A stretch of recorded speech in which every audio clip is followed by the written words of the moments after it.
اعوذ باللہ من الشیطان الرجیم بسم اللہ الرحمن الرحیم۔ سورہ بقرہ کی آیت نمبر 102 میں اللہ جل شانہ نے جادو کا تذکرہ فرمایا، ضمناً حضرت سلیمان علیہ السلام کا ذکر بھی ہے اور ہاروت اور ماروت کا تذکرہ بھی ہے۔ تو جب لوگ اصل کتاب، اصل ہدایت سے ہٹ جاتے ہیں تو پھر وہ بعض اوقات خلاف حقیقت چیزوں کی طرف مائل ہو جاتے ہیں۔ تو جادو ٹونا اسی طرح کی چیز ہے۔ اسی وجہ سے بعض لوگوں نے جادو کو اور معجزے کو سمجھنے میں فرق نہیں کیا۔ حضرت سلیمان علیہ السلام کو چونکہ اللہ تعالیٰ نے بڑی کھلی بادشاہت عطا فرمائی تھی اور اس کائنات کے بہت سارے اسرار اور رموز جن سے عام لوگ واقف نہیں ہیں وہ بھی ان پر کھول دیے تھے، جنات بھی ان کے زیر اثر کام کرتے تھے۔ تو اسی وجہ سے انہوں نے یہ سمجھنا شروع کر دیا، خاص کر جنات نے، کہ حضرت سلیمان علیہ السلام جادو کے ذریعے سب کچھ کرتے ہیں۔ تو معاذ اللہ انہوں نے پھر ان کی نبوت کا انکار کرتے کرتے آخر میں ان کو جادوگر سمجھ لیا۔ تو بہت ساری باتیں تفاسیر میں تفصیلاً لکھی ہوئی ہیں، آپ حضرات نے اس کا مطالعہ کرنا ہے۔ یہاں چونکہ وقت مختصر ہے، میں مختصر سی باتیں جادو کے حوالے سے کروں گا کہ جادو کہتے کس کو ہیں، اس کی اقسام کیا ہیں، اس کا حکم کیا ہے اور اس کا علاج کیا ہے۔ جادو ایسے اثر کو کہتے ہیں جس کا سبب ظاہر نہ ہو، پتہ نہ چل رہا ہو۔ تو یہ اس کی مختلف صورتیں ہو سکتی ہیں، کلمات کا اثر ہو سکتا ہے، شیاطین اور جنات کا اثر ہو سکتا ہے، یا انسان کی جو قوت ہے وہ قوت خیالیہ، اس کا اثر بھی ہو سکتا ہے۔ مختلف قسم کی صورتیں ہوتی ہیں۔ تو ہمارے ہاں جو جادو کی بہت ساری صورتیں رائج ہیں وہ ان میں سے ہوتی ہیں۔ تو عموماً جادو کی تو بڑی بڑی قسمیں تو زیادہ ہے، بہت زیادہ ہے تفصیلاً، لیکن موٹی 3 قسمیں جادو کی۔ ایک قسم ہے جادو کی محض نظر بندی اور تخیل، اس کی حقیقت نہیں ہے، واقعتاً ایسا ہوتا نہیں ہے جیسا کہ انسانوں کو نظر آتا ہے۔ جیسا کہ ہمارے ہاں بعض شعبدہ باز قسم کے لوگ ایک مجمع لگاتے ہیں اڈوں میں، چوکوں چوراہوں میں، اور اس طرح کے شعبدہ بازیاں کرتے ہیں، تو عام لوگ اس سے متاثر ہو جاتے ہیں کہ شاید ایسا ہی ہے۔ تو ایسا ہوتا نہیں ہے، یہ نظر بندی ہوتی ہے۔ قرآن کریم کے اندر سورہ اعراف کی آیت نمبر 116 میں ہے، اللہ نے فرمایا کہ سحروا اعین الناس، کہ وہ جو فرعون کے جادوگر تھے انہوں نے لوگوں کی آنکھوں پر جادو کر دیا تھا، نظر بندی کر دی تھی، اور ایسا لگ رہا تھا کہ عام لوگ یہ سمجھتے تھے کہ واقعتاً ایسا ہو رہا ہے، حالانکہ ایسا ہو نہیں رہا تھا۔ اور اسی طرح دوسری جگہ آتا ہے سورہ طٰہٰ کی آیت نمبر 66 ہے کہ یخیل الیہ من سحرہم انہا تسعی، ان کے سحر سے، جادو کی وجہ سے موسیٰ علیہ السلام کے خیال میں یہ آنے لگا کہ یہ رسیوں کے سانپ دوڑ رہے ہیں۔ وہ جب جادو کرائے تھے نا موسیٰ علیہ السلام کے مقابلے میں، تو انہوں نے اپنی رسیاں کاٹ کے پورے میدان میں پھیلا دی۔ تو اب وہ رسیاں جب انہوں نے کاٹ کے پھینکی، اب وہ ایسے لگ رہا تھا کہ پورے میدان میں سانپ جو ہیں وہ چل رہے ہیں۔ تو وہ سانپ حقیقت میں بنے نہیں تھے، وہ رسیاں ہی تھی، لیکن یہ ہے کہ وہ نظر بندی انہوں نے ایسے کر لی، دیکھنے والوں کو ایسے نظر آیا، موسیٰ علیہ السلام کو بھی ایسے لگا کہ شاید یہ سارے کے سارے وہ میدان وہ سانپوں سے بھر گیا ہے۔ تو یہ پہلی قسم ہے، نظر بندی ہے، اس کو تخیل بھی کہتے ہیں، لیکن یہ صرف نظر بندی ہوتی ہے، اس کی حقیقت نہیں ہوتی۔ تو وہاں بھی حقیقتاً ایسا نہیں ہوا تھا کہ سانپ بن گئے تھے۔ تو دوسری قسم ہے جی،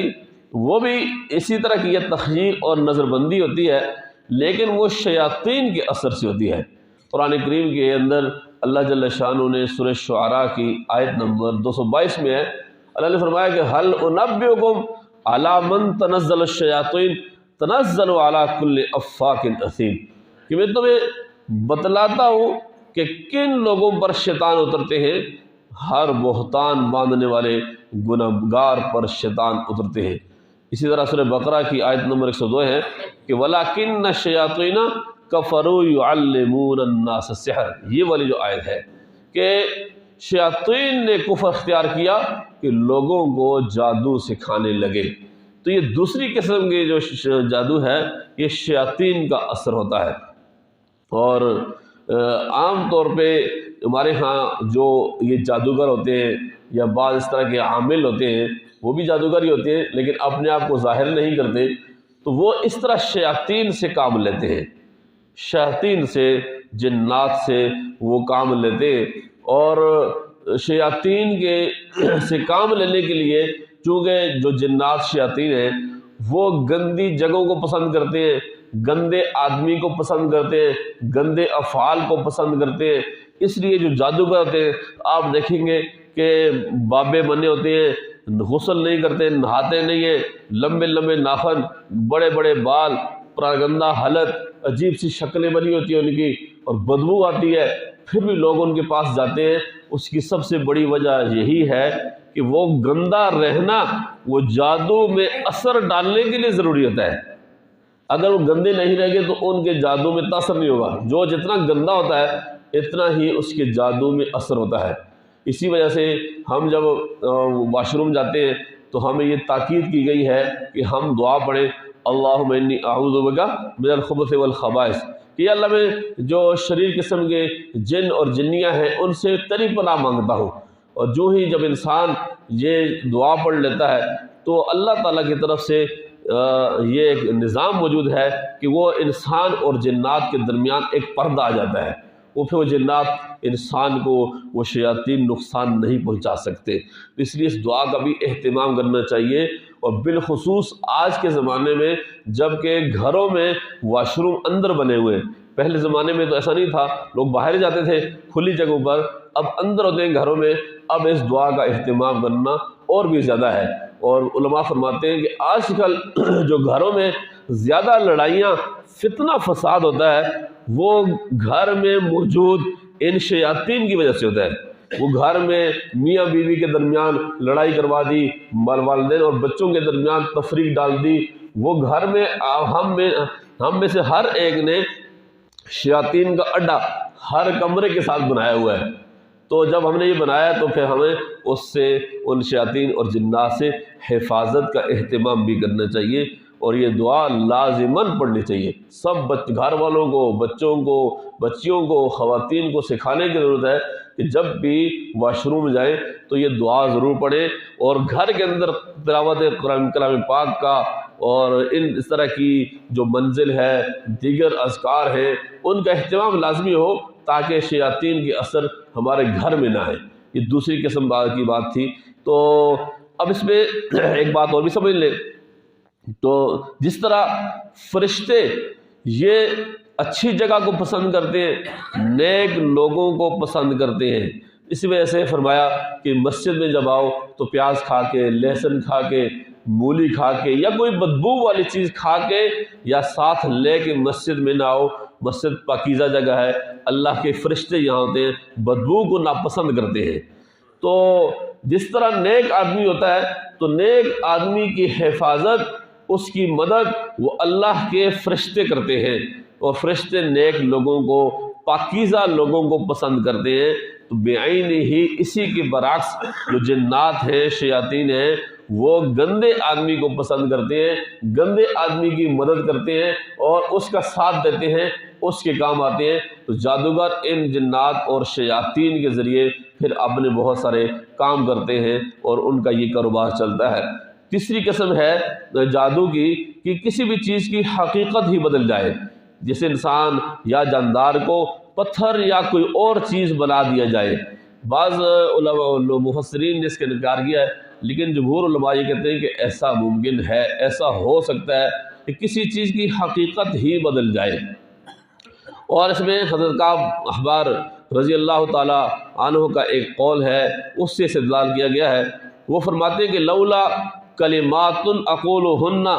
لجعلتنی الیہود حمارا، فرمایا کہ اگر یہ چند کلمات میں نہ پڑھتا تو فرمایا کہ یہود مجھے گدھا بنا دیتے۔ جادو کی وجہ سے اس طرح یہود میرے ساتھ ایسا معاملہ کر جاتے، اور وہ کلمات جب ان سے پوچھے گئے تو انہوں نے بتایا کہ وہ کلمات یہ ہیں: اعوذ بوجہ اللہ العظیم الذی لیس شیء اعظم منہ وبکلمات اللہ التامات التی لا یجاوزہن بر ولا فاجر وباسماء اللہ الحسنى كلها ما علمت منها وما لم اعلم من شر ما خلق وبرأ وذرأ۔ یہ اس کی ترجمہ دیکھیے کہ میں اللہ عظیم کی پناہ لیتا ہوں جس سے کوئی بڑا نہیں، اور پناہ لیتا ہوں اللہ کے کلمات تامات کی جن سے کوئی نیک و بد انسان آگے نہیں نکل سکتا، اور میں پناہ پکڑتا ہوں اللہ کے تمام اسماء حسنہ کی جن کو میں جانتا ہوں اور جن کو نہیں جانتا، ہر اس شے کے شر سے جس کو اللہ تعالیٰ نے پیدا کیا اور وجود دیا اور پھیلایا ہے۔ تو یہ جب انسان اس طرح کی دعائیں اور بھی ہیں، اعوذ بکلمات اللہ التامات من شر ما خلق، یہ تو پڑھ سکتے ہیں کہ جتنی بھی چیزیں، جتنا بھی شر اللہ نے پیدا کیا ہے تو میں اللہ تعالیٰ کی کلمات تامات کے ذریعے اس شر سے اللہ کی پناہ لیتا ہوں۔ یہ پھر وہ جو آخری دو صورتیں ہیں، قل اعوذ برب الفلق قل اعوذ برب الناس، یہ بھی پڑھی جا سکتی ہیں۔ تو یہ جادو کی کچھ صورتیں ہیں۔ تو جادو اور معجزے میں فرق بھی ہے کہ عام جو لوگ ہیں، جیسا کہ حضرت سلیمان علیہ السلام کے دور میں ان لوگوں نے اور جنات نے وہ معجزے میں اور جادو میں فرق نہیں کیا، تو یاد رکھیں ان دونوں میں فرق ہے کہ معجزہ جو ہوتا ہے وہ خالصتاً اللہ تعالیٰ کی قدرت سے ہوتا ہے اور اللہ کے حکم سے ہوتا ہے، ظاہری اسباب کا عمل دخل معجزے میں نہیں ہوتا، اور خلاف عادت خرق عادت ایک کام ہوتا ہے جو عام طور پہ لوگ نہیں کر سکتے، وہ جو اس طرح کا جو کام ہوتا ہے اس کو معجزہ کہتے ہیں۔ لیکن جادو وہ ظاہری اسباب، چاہے انسان کو نظر نہ آئے، خفیہ ہوں، لیکن اس میں مرگ ہے، پھر بھی اسباب کا عمل دخل ضرور ہوتا ہے۔ اس کی ایک مثال ہے کہ جیسے حضرت ابراہیم علیہ السلام، وہ ان کو جب آگ میں ڈالا گیا تو اللہ نے فرمایا کہ یا نار کونی بردا وسلاما علی ابراہیم، کہ اے آگ ابراہیم پر سلامتی والی بن جا اور ٹھنڈی ہو جا۔ اب جب ابراہیم علیہ السلام آگ میں گئے تو 40 دن تک رہے، آگ نے ان کو جلایا نہیں، صحیح زندہ سلامت واپس آ گئے۔ تو یہ اللہ کا معجزہ تھا۔ لیکن آج کل بھی ایسا ہے،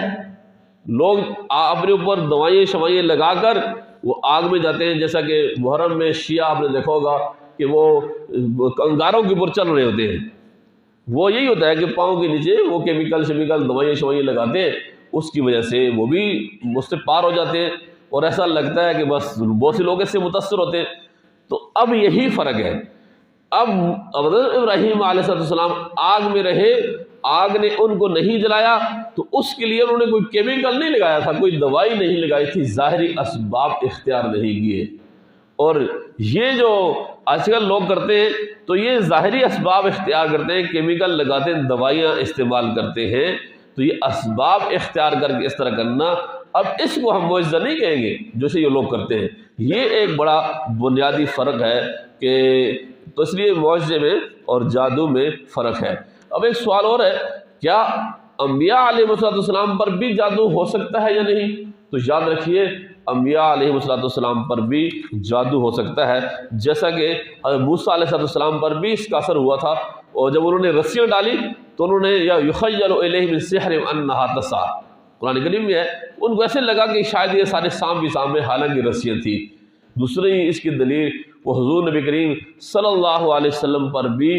لبید بن عاصم ایک یہودی تھا اور اس کی بیٹیاں اس کے ساتھ شامل تھیں، تو انہوں نے آپ صلی اللہ علیہ وسلم پر جادو کیا۔ تو اس لیے جادو کی حقیقت سے انکار نہیں کیا جا سکتا، جیسا کہ بعض لوگ اس کا انکار کرتے ہیں کہ اگر جادو حقیقت ہے تو پھر عمران خان کو جادو کے ذریعے کیوں نہیں ہٹا دیا جاتا، یا فلاں کو جادو کے ذریعے، تو بجائے جادو کا ضرور اثر ہوتا ہے، ہو سکتا ہے جادو کے ذریعے ہی لایا گیا ہو، سمجھو، اور بٹھایا گیا ہو۔ تو جادو حقیقت ہے، اس سے انکار نہیں کر سکتے، احادیث میں یہ موجود ہے۔ اور اللہ کے رسول صلی اللہ علیہ وسلم پر جادو ہوا، پھر اس کے ازالے کے لیے اللہ جل شانہ نے یہ آخری دو صورتیں قل اعوذ برب الفلق اور قل اعوذ برب الناس ان کو نازل کیا۔ تو اس لیے انبیاء پر بھی جادو کا اثر ہوتا ہے اور اس کے علاج بھی اللہ جل شانہ نے بتایا ہے۔ اب ایک بات اور سمجھیے، دنیا میں اس وقت بھی سب سے ٹاپ پر جادو میں یہودی ہے، پوری دنیا میں سب سے ٹاپ پر، اور جادو کے ذریعے وہ دنیا کے اندر حکومتوں کی تبدیلی بھی کرتے ہیں، مختلف قسم کے لوگوں کو لاتے ہیں۔ پرویز مشرف جب پاکستان میں برسر اقتدار آیا تو اس وقت اس کو وہاں پہ امریکہ میں لے گئے، کیمپ ڈیوڈ نام ایک جگہ کا، وہاں ایک خاص جادو کا اڈا بنایا امریکہ میں یہودیوں نے، وہاں سے مختلف قسم کے ممالک کے سربراہان کو بلاتے ہیں۔ تو جس طرح وہ پیسہ لگاتے ہیں، وسائل خرچ کرتے ہیں اپنے مفادات کے تحفظ کے لیے، پوری دنیا میں حکومتوں کی تبدیلی کرتے ہیں، تو ان میں سے ایک چیز یہ بھی ہے کہ وہ جادو ٹونے کے ذریعے بھی کچھ نہ کچھ کر رہے ہوتے ہیں۔ اس وقت بھی یہ کرتے تھے، آج بھی پوری دنیا میں سب سے زیادہ جو ہے ٹاپ پر وہ یہودی ہیں، اس کے بعد یہ باقی بہت سارے لوگ بھی کرتے ہیں۔ تو یہ جادو حقیقت ہے اور اس سے سب کچھ ہوتا ہے۔ اب یہ قرآن کریم نے اس کو کفر قرار دیا ہے، تو وہ جادو جس میں شرک کا سہارا لیا جائے اور اس طرح کی چیزیں جو اسلام کے خلاف ہوں اور کفری اعتقادات والی ہو، تو یاد رکھیں اس طرح کا جادو سیکھنا بھی حرام ہے، کفر ہے، سکھانا بھی حرام ہے، اس سے بچنا چاہیے۔ اور عام طور پہ اسی طرح وہ جادو جن سے بعض اوقات جنات شیاطین کے ذریعے مدد حاصل کر کے لوگ کرتے ہیں، اور الفاظ بھی مشتبہ قسم کے ہوتے ہیں، بہت سارے ایسے الفاظ پڑھتے ہیں، ایسے منتر پڑھتے ہیں، تو یاد رکھیں ایسا جادو، ایسا عمل بھی یہ بھی حرام ہے، گناہ ہے، اور یہ سخت بات ہے، اس سے بچنا چاہیے۔ البتہ اگر کسی ناجائز مقصد کے لیے استعمال نہ کیا جائے، ایسے اعمال کیے جائیں کہ کسی کا کوئی مشکل ہے اس کو حل کرنے کے لیے، یہ جادو کا توڑ کرنے کے لیے، کسی سے اثرات ختم کرنے کے لیے کوئی عمل کیا جائے اور اس کے الفاظ بھی وہ قرآنی آیات ہوں، احادیث ہوں، دعائیں ہوں، تو پھر جائز ہے، الفاظ مشتبہ نہ ہوں۔ لیکن عام طور پہ ہمارے ہاں جتنے بھی لوگ یہاں بیٹھے ہوئے ہیں مختلف جگہوں پر، اور یہ سب سے زیادہ یہ کام یہاں ہندوستان میں پایا جاتا ہے، پاکستان میں پایا جاتا ہے، تو یاد رکھیں یہ اس طرح کے ہوتے ہیں، یہ بڑی خطرناک بات ہے۔ اور یہ جادو کی جو آدمی اس طرح کا جادو کرتا ہو تو چونکہ یہ حرام کام کرتا ہے، اور بعض اوقات یہ ایسی چیزوں سے بچنے کی ضرورت ہے۔ اب رہی یہ بات کہ اس کا علاج کیا ہے، تو اس کا علاج خود قرآن کریم میں بھی موجود ہے۔ اللہ جل شانہ نے خود بتایا ہے کہ جب اللہ کے رسول صلی اللہ علیہ وسلم پہ جادو ہوا تو اللہ جل شانہ نے یہ آخری دو صورتیں قل اعوذ برب الفلق قل اعوذ برب الناس، یہ 11 آیتیں نازل فرمائی ہیں، کیونکہ حضور نبی کریم صلی اللہ علیہ وسلم پہ جب جادو ہوا تو وہ ایک تان تھی جس پہ 11 گریں لگی تھی، اللہ نے یہ 11 آیات اتاری۔ آپ تفصیلی واقعہ ہے، کسی اور موقع پہ بیان کریں گے۔ تو آپ صلی اللہ علیہ وسلم نے جب اس کنویں سے اس کو نکالا تو وہ دیکھا ایک تاند، اس میں 11 گرے، ایک ایک آیت کریمہ پڑھتے گئے، ایک ایک گھیرا کھولتے گئے، اور اتنا اس کا اثر ہوا۔ عائشہ رضی اللہ تعالیٰ عنہ کی روایت مطابق 6 ماہ تک اللہ کے رسول صلی اللہ علیہ وسلم پر اثر ہوا، اور پتہ نہیں چل رہا تھا کہ بعض اوقات ایسی کیفیت ہو جاتی کہ کوئی کام نہیں بھی کیا ہوتا، آپ صلی اللہ علیہ وسلم سمجھتے تھے کہ یہ شاید میں نے یہ کام کر لیا ہے۔ تو یہ جب حضور پر ہو سکتا ہے تو سب پر ہو سکتا ہے، تو اس لیے ڈرنا نہیں ہے، البتہ اس کی حفاظت کا اہتمام کرنا چاہیے۔ تو یہ آخری جو 2 صورتیں ہیں یہ، اور اس سے بھی بڑھ کے سب سے مجرب عمل علماء فرماتے ہیں کہ سورہ بقرہ ہے، تو سورہ بقرہ کی تلاوت ہونی چاہیے۔ اب آج کل لوگوں پر جب اس کا اثر ہوتا ہے تو لوگ آگے پوچھتے ہیں، جب وہ ان کو ہم بتاتے ہیں تو وہ اس کو پڑھنے کے لیے تیار نہیں ہوتے، یا تو انہوں نے قرآن نہیں پڑھا تھا تو یا پھر قرآن پڑھنا مشکل لگتا ہے تو بس اس سے بھاگ جاتے ہیں۔ بس وہ کہتے ہیں کوئی ایسی چیز ہونی چاہیے جو فوری ہم ڈال دیں تو سب کچھ ختم ہو جائے، ایسے نہیں ہوتا۔ یہ علاج ہے تو علاج بتدریج ہوتا ہے، اس کا حل یہ ہے کہ جس طرح یہ جنات ہیں، شیطانی طاقتیں وہ لگی ہیں تو انسان کو خراب کرنے کے لیے، تو اسی طرح اللہ تعالیٰ کی رحمانی قوتیں بھی ہیں ان کا مقابلہ ہے، تو ہم اگر رحمان کی قوت کا سہارا لیں گے اعمال کے ذریعے تو انشاءاللہ جادو ٹونے کا اثر نہیں ہوگا۔ اگر کوئی شرارت بھی کرے گا تو اس کا اثر ساتھ ساتھ زائل ہوتا جائے گا، لیکن اگر اس کا ہم علاج نہیں کریں گے تو پھر وہ بیماری بڑھتی جائے گی۔ جیسے ایک آدمی کو شوگر ہو جائے، اب شوگر کا ایک علاج کیا ہے، یا تو پرہیز بھی کرے ساتھ ساتھ دوائی بھی کھاتا رہے، لیکن اگر وہ نہیں کرے گا تو پھر تو شوگر بڑھتی جائے گی، ایک وقت آئے گا اس سے مر جائے گا وہ۔ تو اسی طرح یہ ہے کہ اس کا بھی علاج ہے۔ تو یہ اپنے گھر میں سب کو یہ صورتیں یاد ہو، اور منزل جو ملتی ہے چھپی ہوئی، اس منزل کو گھروں میں ضرور رکھیں اور اس کو پڑھنے کا اہتمام کریں، پانی وغیرہ دم کر کے پئیں، اور ان صورتوں کو پڑھنے کا اہتمام کریں گے تو انشاءاللہ تعالیٰ جادو ٹونے کا کوئی اثر نہیں ہوگا۔ اللہ جل شانہ ہمیں سمجھ کر عمل کرنے کی توفیق نصیب فرمائے۔ وآخر دعوانا ان الحمدللہ رب العالمین۔